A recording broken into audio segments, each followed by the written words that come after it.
Hey, everybody. So, welcome back to another episode of the Real Talk Uncensored podcast. I'm your host, August Witt, and our guest today is Ramona Smith. How are you doing today, Ramona? I'm doing fine. So, to start, I just want to say how this podcast is used kind of just to talk about struggles and what you've been through so that other people can learn what from what you've gone through because there's so many people who are going through similar things every day and everyone needs a little bit of help. For sure, yeah. So to start, could you just tell me a little bit just about yourself? Yeah, so 29. I have been living here in Dubuque since 2007. Originally from Chicago, Illinois. Um, Currently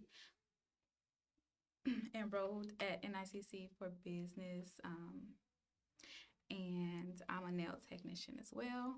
And I have two boys, Marlon and Morian, ages 9 and 6. Gotcha. Yeah, That's really cool that you have your own business with I nail do. salon. Nail Vixens is Yeah, that's really my cool. business name. So Could you tell us a little bit about your childhood and what it was like in Chicago? it was fun. Okay. It was fun when you don't really have like necessarily like a care in the world. Like, you just you outside with your friends, getting into stuff, all type of Yeah, stuff, whether it's, you being bad, you having fun. Um, not and bad. you're very active. Well, I was very active. Like, I know how it is today. Kids are like in their On their phones phones, or playing yeah. the games. Like, it was like a totally different environment when I was coming up. I'm sure you were exposed to some violence in Chicago, maybe a little bit. So I was exposed to a lot of things in Chicago. One of them being like at a young age, just like you got like older guys, just kind of like trying to get at you and not knowing or not even caring about like how old you are. So I was exposed to that. I was exposed to drug addicts, um, drug drug sellers. Like, Yeah, I was exposed to that. Obviously, violence, fighting, and killings and things yeah, of that nature. So, awful stuff. yeah, Um, so is that part of the reason why your mom moved to Dubuque then? yeah, Gotcha. Just yeah, just just to get away from that type of stuff. absolutely. And with a young black boy that she's raising, as well as, her girls as well, she wanted to just get a better environment for us. So she knew someone who stayed here, um, and I believe either they reached out or she reached out and was like, it's a nice town, Yeah. and y'all should come visit just to see if you like it and stuff like that. And then from there, we just made the leap. It was just me and her, and Oh we wow. came here on a just hope like Yeah. that it'll be better, much better than what we came from, of course. So And is it? Would you say? absolutely, Yeah. Yeah, that's good to hear. it is. So would you say that since you grew up in Chicago as a child, that you matured pretty quickly because of the type of activities that happen? Mhm. And how do you think that affected you, like growing up and then coming to Dubuque? Mm. I feel like I don't really know how that affected me, honestly. I had to take a minute to think about that, but I mean, do you have like I don't know. Like in the sense of maybe you were just more mature than and had a better understanding of the world, perhaps because of your experiences versus people that grew up in small town Dubuque, Iowa, you know? Oh yeah, I feel like Dubuque, we like really sheltered, kind of like in a bubble, Yeah. and then you get so exposed to so much. So like, I don't even think I saw like a crackhead down here, like for a long time. No shade, Yeah. um, or a lot of I was exposed even at the schools I went to. Like it used to be bussing, like Mhm. fights and violence is just like nonstop. You got security guards there all the time, just kind of like trying to prevent it from happening. But bloody fights, talking about crazy stuff, yeah. Yeah. Wow. Um, so one of my first questions for you, really, to get deep now, could you talk a little bit about the hardest challenge that you had to overcome in your life and kind of what you've learned from that?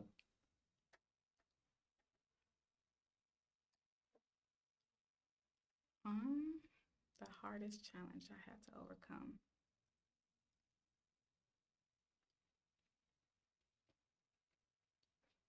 That's a good question. Could be like emotionally, could be like a death in the family.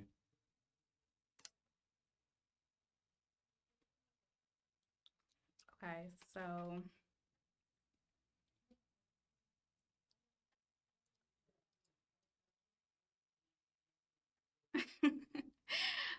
thinking here, I'm like, Yeah, no, of course, take your time. something I had to overcome. Definitely a death. Um, my father passed away in 2022. Sorry to hear about that. Thank you. I don't know if it's like I think I'm dealing with it better than what I thought I would. Yeah, Um, I don't know if I necessarily overcame that because I'm still dealing with it, of right. course. Um, Or maybe, str- I'm sorry, continue. certain struggles, I guess, like how I grew up, like in the projects, and um, yeah, I don't feel like I struggle as I did before like Right. that. So I guess like yeah, it's better for us now than it was back then. I mean, that's good to hear. Mhm. It definitely helps having a supporting family. Because I know your brother Henry, right? Yep. Yeah. Um, and he's had his own struggles and things he's been through, Mhm. and that's that's something that we talk about on the podcast too. Is having close, having like family members who have been through a lot, and how how it can be hard having somebody in your someone who you love that has lost their way in some sense. Oh yeah, it's definitely hard thing to overcome, but for sure, it's good to have that family support. Yeah. Um, could you talk a little bit how you ended up here at the Fountain Youth My brother. So he just had completed, I think phase 1 of Partners in of Change? Partners in Yeah. Change. What was it, 2 Saturdays ago now? Yeah. So, um, he actually we knew about him coming here and we were supportive of that. And he would always like try to recruit us Yeah. to come here. So now it was just a matter of like finding the time, and that kind of worked out perfectly when he graduated. So Yeah. yeah, Yeah. It's really cool too because I know that both you and your mom are now involved with Partners in Change, right? we are. Yeah. So going into it, what do you think you may learn from being a part of that? Hmm. Um, I think I learned like changing like certain ways, like a mindset maybe. Mm, Um, and of course, just being more accountable and just like yeah, holding myself to stuff that I want to make happen yeah. Could you with talk? support, of course. Yeah, of course. Yeah. Could you talk a little bit about maybe some dreams of yours that the mindset that Fountain Youth may help you to achieve could help you get to those goals? Some dreams of mine would be becoming a serial entrepreneur. Um, yeah, and just generating multiple streams of income is something I've been manifesting for a very long time. And just coming up with like a plan to really dive into those things to make them a reality. Gotcha. Yeah. Gotcha. Oh man, I I'll be the best there. Thank you. um, could you talk about maybe any regrets that you've had in your life, that things that you wish you would have done, or things that you wish that you haven't done? Yeah, I got a lot of regrets. So one of my regrets is not listening to my parents, not listening to people around me necessarily. I think that when I was younger, I was just more like, I'm gonna do what I want to Yeah, do. You can't tell me nothing. I know what I'm doing. you know it all, Don't worry about me. right? Don't worry about me. Worry about yourself. Yeah. So that was kind of like the mindset. And like when you get to a certain age, especially like in the upper teens, you feel like you got like a lot of stuff figured out. Like so, I wish I regret like not listening, staying in school because I did drop out early on, and I had a child at 19. So Well, um, I don't regret having my child. I do wish that I would have waited a little bit longer so that I finished school and got more established before having kids, so I could be like more financially stable and like mentally stable and stuff like that. Because although kids grow you up fairly quickly, yeah. you're never really ready, especially at that age. Like you never really can prepare for like having a child. Just kind of like you learn as you go. I mean, yeah, I like at that age, you're still trying to understand yourself and the world, and you have so much more to learn. And having a child, it only make things more stressful. But it sounds like you've handled that responsibility really well, and I'm sure it's partly because of the support of your mom and Oh, yeah, 100%. My family couldn't have did it without yeah. them. I mean, that's something it that that everyone needs, and there's some people out there who don't have supports like that, and it's part of the reason why people end up going down the wrong path. It's because they don't have that support, and then stress of life just amounts, and they don't know how to deal with it. That's true. Yeah. Very true. So I'm definitely blessed in that sense. Um, yeah. Yeah. Hmm, trying to think now. Um, is there anything here? Actually, so I don't know. You haven't been to a real talk yet, have you? Nope. If that was the one that was supposed to be for Tuesday, I Mm-hmm. had something going on, so I couldn't make it. Gotcha. No worries there, but I hope you're able to come to another one. Yeah. But here's some of the questions that we talk about at Real Talk, and we kind of just take one of those questions and then we just elaborate on it and dive deeper, right? And Okay. maybe there's a question on that list that makes you start reflecting just by looking at it. And if there's one that stands out to you, I'll have to talk with you about it. Mm. So, right away, I would say number 10. And the question is, what does being grateful mean to you? And I talk about this all the time with my kids because I feel like sometimes they could be ungrateful, right? Um, and they growing up totally different than what I did. Like, Yeah. yeah. So sometimes I think like when they complain or, just got a certain attitude about something, um, I'm always talking to them. I always have like deep talks with my kids. Which is great to have. It is good to have. And so one of them usually is like about being grateful. Um, and I think what that means is just to be like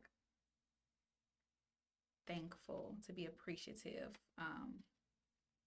of like how things are like presently, right? Because there's so many things that you could sit there and complain about and have a negative attitude towards Mhm. and just be having like a down type of vibe about it.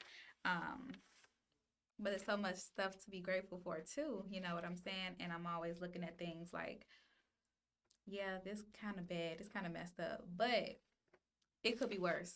Definitely. It's not the end of the world if it's something where you can change it. Um, I try to have like a more positive attitude. I'm real optimistic anyway, so like I try to, teach that to my kids. Like, be grateful that that you even got this. Like, stop complaining or just little stuff like that. Just be grateful, just be thankful, and appreciate the things, you know. I mean, exactly. Like, I mean that's part of growing up is starting to understand that if you went to school, if you had both your parents in your life, if you, I mean, even had a parent in your life to begin with, Hmm. I mean, all those things that we take for granted every single day are things that people in the United States even don't have at all. Don't, Literally, and it's something to be grateful for and to thank God every day for that. for And life, yeah, you and be know. appreciative that you have the choices to do what you want, you know. And it's great that you're teaching that to your kids at an early age and helping them to see how much they have blessed upon them Hmm. and how much they can also give the world because of that, Right. because of what they have, and it's an amazing thing. Absolutely. I think that I sometimes I don't like, it seemed like they don't necessarily like receive it, but sometimes I'm like, oh, okay. Like, just based off like conversation or whatever. I'm like, okay, they hear me. Yeah. So it eventually probably stick to them.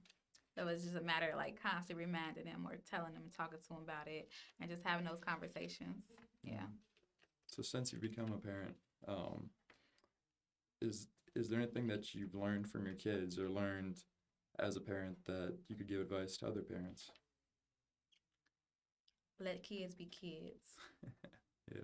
Yeah, I had kids early, but I also had friends who had kids early and just kind of like family too. So it's just like having patience, you know, knowing like kids don't really know no better. So they're gonna Yeah. they're gonna make mistakes. They're gonna do stuff wrong like you did it too. You know what I mean? So just having that patience, that understanding, um, and yeah, just oh, letting kids be kids. Kids like to jump in water puddles and just like the little things they like to Yeah. do. And sometimes as an adult, we like, oh, we too grown for that. You know what I mean? Or we don't want the kids to get dirty, or we don't want Mm. them to. And it's just like you gotta let kids be kids because then they're happier and they get to just be more expressive and creative. And it's like, why would you want to put that like in a Yeah. box? Like, you know what I mean? Definitely. Kids got so much to offer, so it's just like just being patient and understanding, and sometimes just like letting them teach you some things Yeah. because we can always learn from kids and learn from people that's younger or Yeah. yeah, younger than us. So I mean, that's for sure. yeah. I'll have to lock that on and save save for when I have kids someday. Absolutely, Hopefully don't not forget anytime it. soon, but Don't forget it. someday. So my last question for you is, if you had one message for the world, what would it be? Whew. um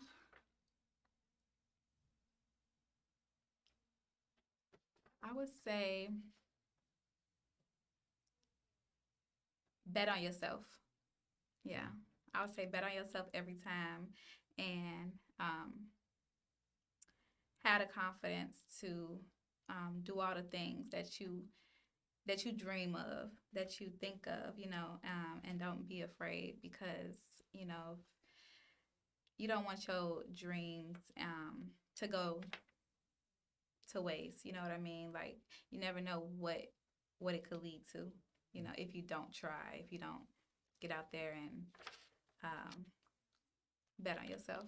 Yeah, If you want to do something, you should do it. you should Because do it. it's And the worst that can happen. You go back to what you're doing before, but you tried something new. There's nothing wrong with that. exactly. I get to learn.